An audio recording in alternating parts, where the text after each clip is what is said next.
ثم قرأنا الأخير. طيب جزاكم الله خيرا.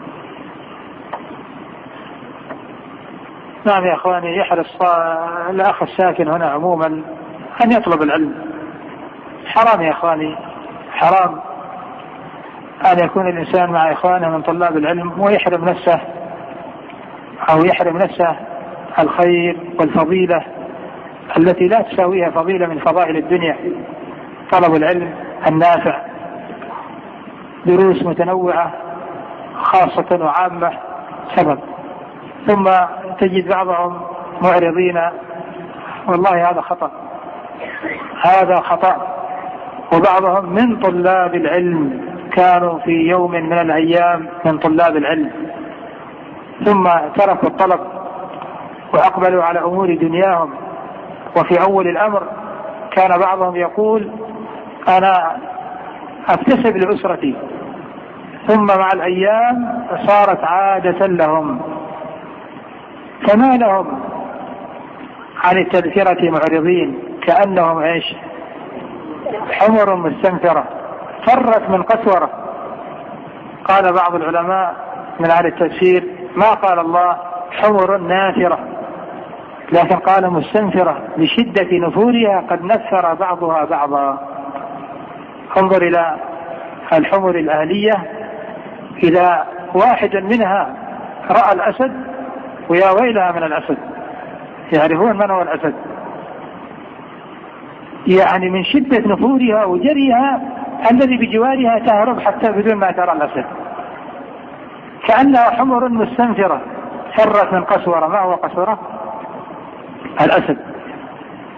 ما لكم يا إخواني، ما لكم يا طلاب العلم إن كنت مستغنيا فدرس إخوانك وأفدهم، فأنت في خير طالبا ومعلما. صحيح يا إخواني، الذين يبتعدون عن حلقات العلم وعن الخير إقبالا على الدنيا أو انشغالا بأمور أخرى يخشى عليهم الفتن، فإنما يأكل الذئب من الغنم ايش؟ القاصية. صحيح ينبغي في هذا المجتمع أن نتواصى كما أمر الله بالحق، وأن نتواصى بالصبر، وأن نكون قدوة للآخرين في الخير. في الخير هذا حرمان، وهذا فوات لخير عظيم، أن الإنسان يكون في مركز من مراكز العلم وتذهب أوقاته سدى. ما هو الوقت الذي تقرأ فيه القرآن؟ ما هو الوقت الذي تقرأ فيه سنة رسول الله صلى الله عليه وسلم؟ ما هو الوقت الذي تتفقه فيه في الدين؟ ما هو الوقت الذي تستغل في عبادة من أجل العبادات؟ لا على المسلم وطالب العلم أن يحذر من أن تذهب أوقاته في القيل والقال ومن مكان إلى مكان، لا، هذا خطأ. ينبغي أن نتناصح. من وجد من زملائه أو من جيرانه من ليست له عناية بالعلم فعليه أن ينصح له، ليس على سبيل الشماتة، فنحن لا نملك لأنفسنا قليلا ولا كثيرا، لا حول ولا قوة إلا بالله. من وفقه الله لطلب العلم ليس بسبب ذكائه أو سبب شجاعته أو سبب نفسه، الله الذي وفقه. من وفق لطاعة فالله الذي وفقه، لا بحوله ولا بقوته. الذي وفقك إلى الطاعة قادر على أن يسلبك هذا الخير.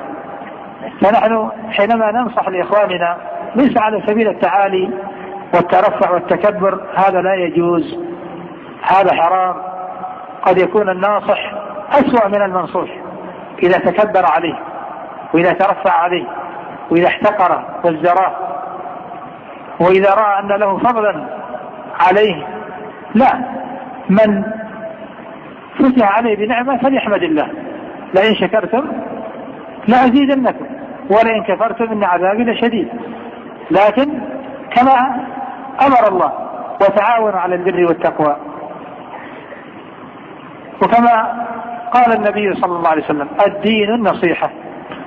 إذا شغلنا أوقاتنا بالخير وبالعلم وبالتعاون بالتآخي وبالتوادد أدبرت عنا الفتن، وإذا انصرفنا عن العلم تأتي الفتن تدب دبيبا ثم تتوغل في أوساطنا، ونعوذ بالله من الفتن ما ظهر منها وما بطن.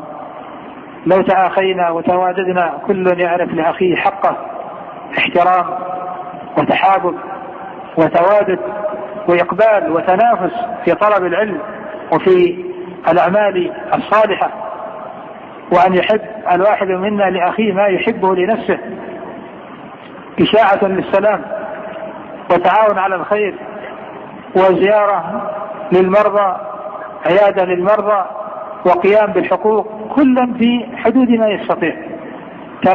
تراحم يا إخواني، تراحم وتعاطف وتحابب كما أمر الله: والمؤمنون والمؤمنات بعضهم أولياء بعض، إنما وليكم الله ورسوله والذين آمنوا أعزة على فسوف يأتي الله بقوم يحبهم يحبون، أذلة على المؤمنين أعزة على الكافرين. أذلة على المؤمنين، تراحم وتعاطف وتآخي وتعاون على البر والتقوى. الله يا إخواني، نحن في أيام الفتن نخشى إذا لم نشكر الله تبارك وتعالى على هذه النعم التي نتقلب فيها أن الله يسلبنا إياها. والله هذه سنة الله في خلقه، من أنعم عليهم بنعمة فلم يعرفوا قدرها يوشك أن ترحل منهم وتنتقل إلى غيرهم، وإن تتولوا يستبدل قوما غيركم ثم لا يكونوا أمثالكم. في سائر النعم، في حتى النعم الدنيوية، إذا الله أنعم علينا بنعمة الماء متوفر ولم نشكر الله سبحانه وتعالى، لا تستبعد أن تجف الآبار وأن نتعب في الحصول على الماء. نعمة الكهرباء إذا لم نعرف قدرها قد نحرم. نعمة ماء الشرب هذا المحلى إذا لم نعرف قدره وأسرفنا ولم يكن بيننا تناصح لا تستبعد أن فجأة تسلب النعم. نعمة العلم والدين إذا ما حمدنا الله سبحانه وتعالى، بل بعضنا قد يفكر متى يأتي دور هذا المركز، متى تأتي الأمور، متى تأتي كذا. بعضهم قد يتضايق إذا ما عرفنا قدر النعمة اللي نحن فيها، ممكن أن نسلب هذا الخير بالتشاحن، بالتباغض، بالتعادي، بالفتن. صحيح يحرم الرجال والنساء والأولاد من هذا الخير. فعلينا أن نحمد الله سبحانه وتعالى إذ أنعم علينا بهذه النعمة. كلا يدعو الله أن الله يعيننا جميعا على أن نقوم بذكره وشكره وحسن عبادته. صحيح يا أخواني، فإذا جاءت الفتن ما تدري ما هي عاقبتها، فنتآخى ونتوادد. والله يقول: وما أصابكم من مصيبة فبما كسبت أيديكم ويعفو عن كثير. نحذر جميعا من الظلم، فإن الظلم ظلمات يوم القيامة، تسقط الدول وتهلك الأمم بسبب الظلم. نحذر من الكيد والمكر، فلا يحيق المكر السيء إلا بأهله. نحذر من الغش لدعوتنا أو لإخواننا، لا، ما نحمل في قلوبنا إلا المحبة والنصح. نحذر من التشاحن والتدابر والتقاطع والتهاجر، فهذا سبب في رفع الخيرات ونزول البلايا والنقم. صحيح يا أخواني، فإذا كنا كذلك لنبشر بالخير، لئن شكرتم لأزيدنكم. إذا كنت في نعمة فقمت برعايتها بشكر الله عليها زادك الله. فنحن يا أخواني ما شاء الله في مجتمع يتوسع يوما بعد يوم، ونخشى أن نكون كما قال الله فلما آسفونا انتقمنا منهم. نخشى أن نكون ممن قال الله فيهم فلما نسوا ما ذكروا به فتحنا عليهم أبواب كل شيء حتى إذا فرحوا بما أوتوا أخذناهم بغتة فإذا هم مبلسون فقطع دابر القوم الذين ظلموا والحمد لله رب العالمين. فعلينا أن نحذر لا نأمن مكر الله، فلا يأمن مكر الله إلا القوم الكافرون إلا القوم الخاسرون. صحيح لا نأمن مكر الله، بعضنا في نعمة يتقلب في نعمة الله في الصباح والمساء ولا يعرف قدرها. لا يا أخواني، علينا جميعا، أنا أخاطب نفسي قبل كل أحد، نشعر بتقصير عظيم تجاه هذه النعم التي نتقلب فيها، والله العظيم نشعر بتقصير عظيم ونخاف على أنفسنا أو على مجتمعنا من ذنوبنا وأنفسنا. الخوف ليس من أعدائنا، فالله هو القائل وإن تصبروا وتتقوا إيش لا يضركم كيدهم شيئا، لكن نخاف على أنفسنا من أنفسنا ومن ذنوبنا.